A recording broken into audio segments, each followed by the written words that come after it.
Your Daily 180, 180 seconds of pure Bible study. Psalm 119, verse number 160, is a very important verse. And it says, "The entirety of your word is truth, and every one of your righteous judgments endures forever."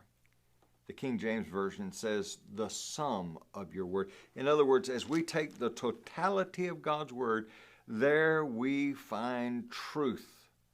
Now, is that the way we approach God's word? I want to know all the concepts, and I don't want to ignore any concepts because I love truth. Is that your attitude?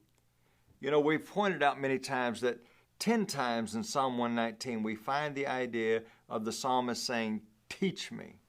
And one of the reasons why a person would say, "Teach me," is because they want to obey God. Is that your attitude?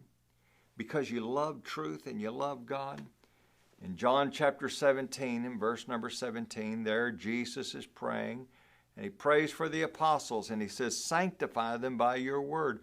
Your word is truth. As we study God's word, we're ascertaining what is right and good and pure and holy and true.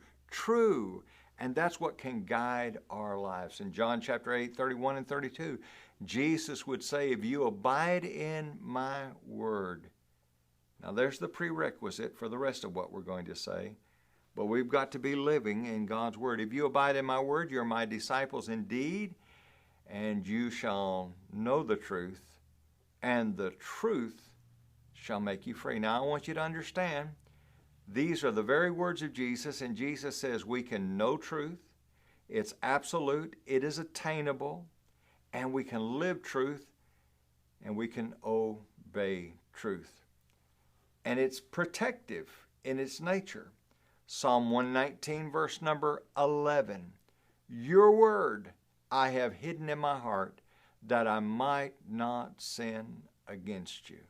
Do you want to find a way to be able to live your life in accordance with God's will? Well, you need to take this word and implant it in your life. That's James 1, verse 21, that says, "The implanted word which is able to save our souls." How do you feel about God's holy word? I hope you love it. I hope you cherish it, and I hope you obey it. Join us again for your Daily 180.